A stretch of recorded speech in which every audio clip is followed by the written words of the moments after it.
Hi, it's David Weegenaar here. It's the 18th of July, Tuesday, 2017. The time is 3:23 p.m. of course, and so I will now bring you one problem at least, and I'm thinking, I thought I had a game all sorted too, but what we might do is, this is quite cool. This is the sacrifice of 2 rooks and a queen for white, and this actually happened and occurred in a game. Okay, this was actually a published game between two what would be grandmasters of old. Okay, so this is a sacrifice of 2 rooks and a queen, and it's sound.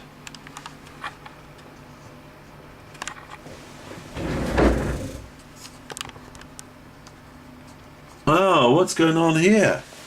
Hey, Kiwi and Pingy.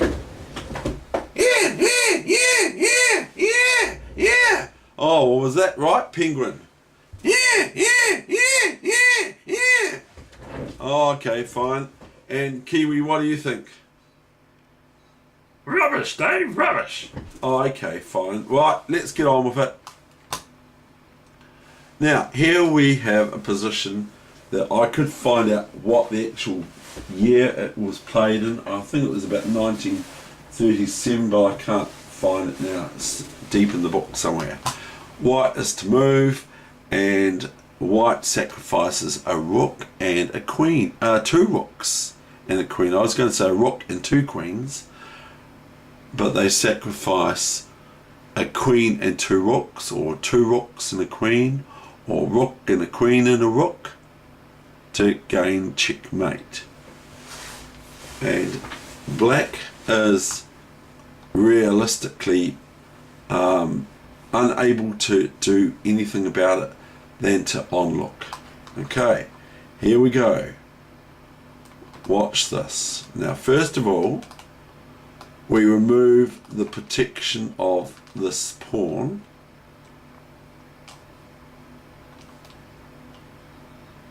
By the queen on c7 by putting something in the way. Now, if the queen takes this, then it's merely knight takes, bishop takes, queen check, and if king here, that's probably the best move. Then just queen takes here, pawn takes, knight, queen takes, rook here or knight there, and then the rest is really history, really. White would have to do something about this rook here, because it's been attacked. If the queen moves off, like takes this pawn, it's rook takes rook, and all of a sudden it's check and then mate. So if a white goes queen takes pawn, silly, rook takes rook, and the only move, check, and the only move is queen d1, rook d1, checkmate. So that's not going to be what happens. Merely queen d7, gh5, and really queen f7, rook g7, and now we would have rook g7, new variation, knight g7, only move apart from king here, which is met by either queen f8 check, or queen g8 check, or rook h7 check, all being checkmate. So queen g8 mate, rook g8 mate if king back, or rook h7 checkmate. So queen f8, queen g8, rook g8, rook h7, they're all checkmate. So black would play knight takes here, queen takes, pawn, and then it's pretty horrible for black, because black cannot defend this b pawn, so that's no good. So we're just analysing that's just what happens if black tries to keep defending the f pawn with the queen. That's what would happen. So here we got the main line, which is bishop d7, the main line. Okay.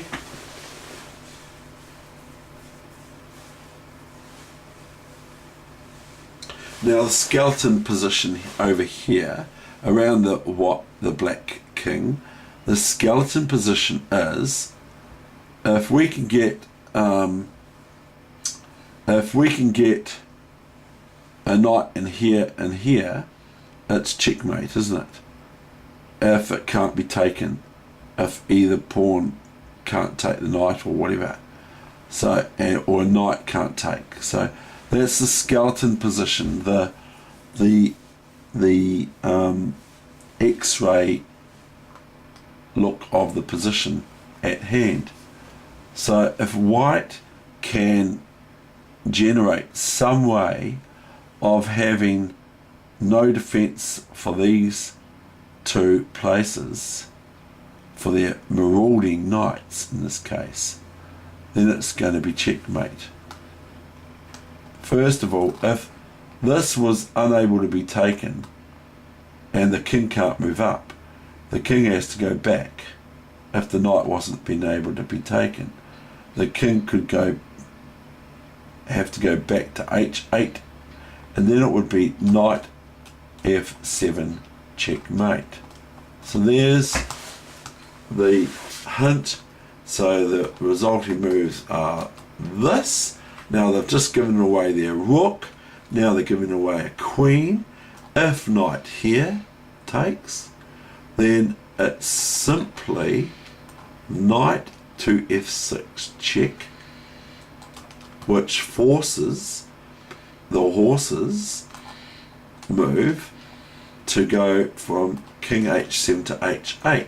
As the king cannot come up here because the knight on e5, even though it's attacked by the enemy black queen, stops black from entering out here, as well as this rook, of course. So then we've got king h8. So what can white now do in this position? Give up? Well, possibly. Ask for draw? Well, possibly. Or is there something better? We've got this beautiful position, knight f7, as I've mentioned before. Okay, checkmate. So that's not the way to go, is it?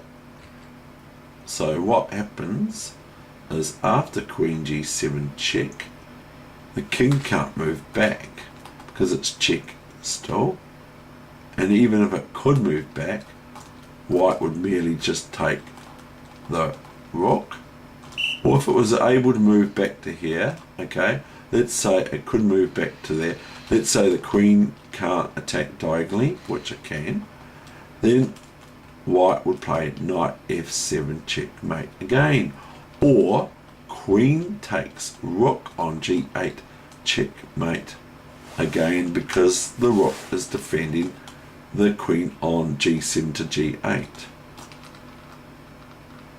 So now we have the better reply, which is this. This is the new main line.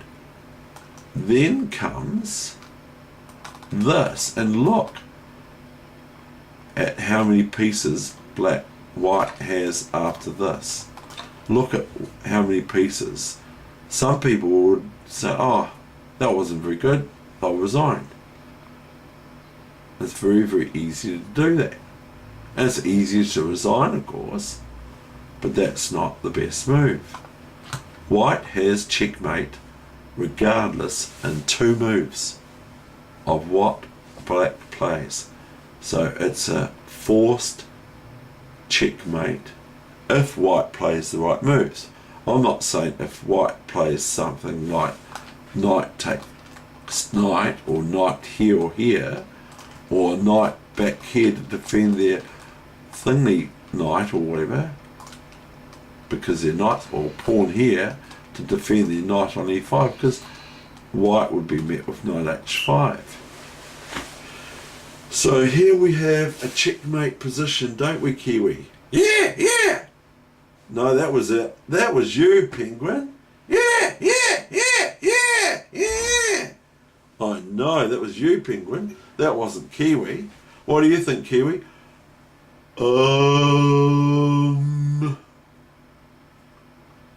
Have you still got that cold, Kiwi? Because I have. Well, okay, Dave. Why doesn't white now play knight to f6 check? Oh. Do you think that's right, Pingy? Yeah. Oh, it could be right. So let's have a look at that move, okay? Knight f6 check. What does the king do now? Does the king move up here?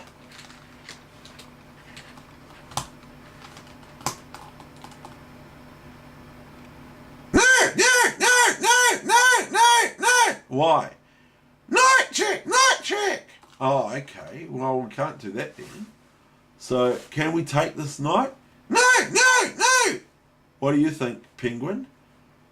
Oh, that was Penguin. Oh, what do you think, Kiwi? Yes, Dave. No, I don't think so. Because we can't take that knight, so the king has to move somewhere. Can it move here? No. Can it move here? No. Can it take this knight off the board somehow? No. So where can it go? Can it go here? No. Can't go here. Can't go here. So it goes here, does it? Okay. And now what's the last move, Dave? Can you say the last move, Dave? I don't know, Dave. I don't know if I can see it, Dave. Well, I reckon I can see the last move.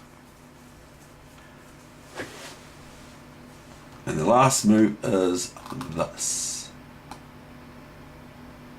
Checkmate. Now, even though white sacrificed sort of their two rooks, because one was taken with the rook, and black's got a queen and a bishop and a knight. They've got a queen and a rook up. It doesn't matter what the material is. You could say, well, black's got the moral victory because white is lost on piece count, which is clearly true. White is at a disadvantage for piece count, but winning the king ends the game of chess. That's all this session is about today. Just as one little problem, how to smash into one's opponent's king. Okay, that's the end of my session. Thank you very much.